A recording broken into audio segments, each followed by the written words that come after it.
অনেক ত্যাগ ও রক্তের বিনিময়ে অর্জিত বাঙালির ভাষার অধিকার। দাবি আদায়ের এই সংগ্রামে যারা প্রাণ দিয়েছেন তাদের স্মৃতির প্রতি শ্রদ্ধা জানাতে প্রস্তুত গোটা জাতি।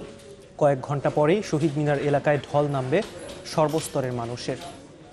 অপ্রীতিকর ঘটনা এড়াতে নিরাপত্তার চাদরে মুড়ে দেওয়া হয়েছে স্মৃতির মিনারের চারপাশ। রংতুলির আঁচড়ে গোটা এলাকায় ফুটিয়ে তোলা হয়েছে শোক ও শক্তির আবহ। স্মৃতির মিনার ঘিরে এখন শুধুই অপেক্ষা যাতে সূর্য সন্তানদের স্মরণের। বেদি জুড়ে আঁকা হয়েছে রঙিন আলপনা। করবের শহীদ মিনার সেজেছে নতুন সাজে, ধোয়া মোছার কাজও শেষ পর্যায়ে।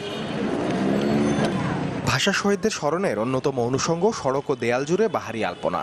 সপ্তাহ ধরে ঢাকা বিশ্ববিদ্যালয় চারুকলা অনুষদের ছাত্র শিক্ষকদের দক্ষ তুলির আঁচড়ে এক একটি দেয়াল যেন গাইছে ভাইহারা একুশের গান।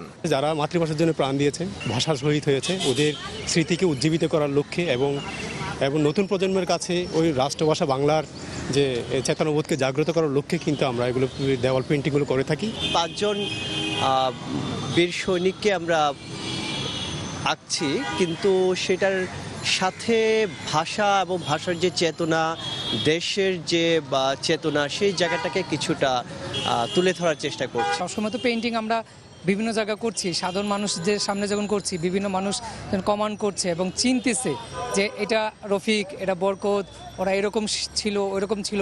এই বিষয়গুলো কিন্তু আমাদেরকে অনেক অনুপ্রেরণা দেয়।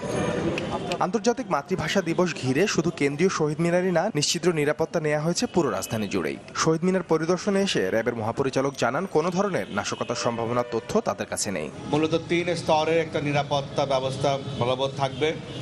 একটা হচ্ছে এই প্রাঙ্গণকে কেন্দ্র করে তার আশেপাশের যে প্যারিমিটার সেটি, এবং আউটার প্যারিমিটার। এই সমগ্র এলাকাটাকে আমরা আবার 5টি সেক্টরে ভাগ করে দায়িত্ব পালন করছি এবং আজ মধ্যরাতের পর থেকে করব।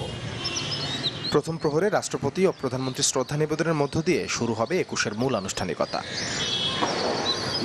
সাদবিন শফিক, চ্যানেল 24, ঢাকা।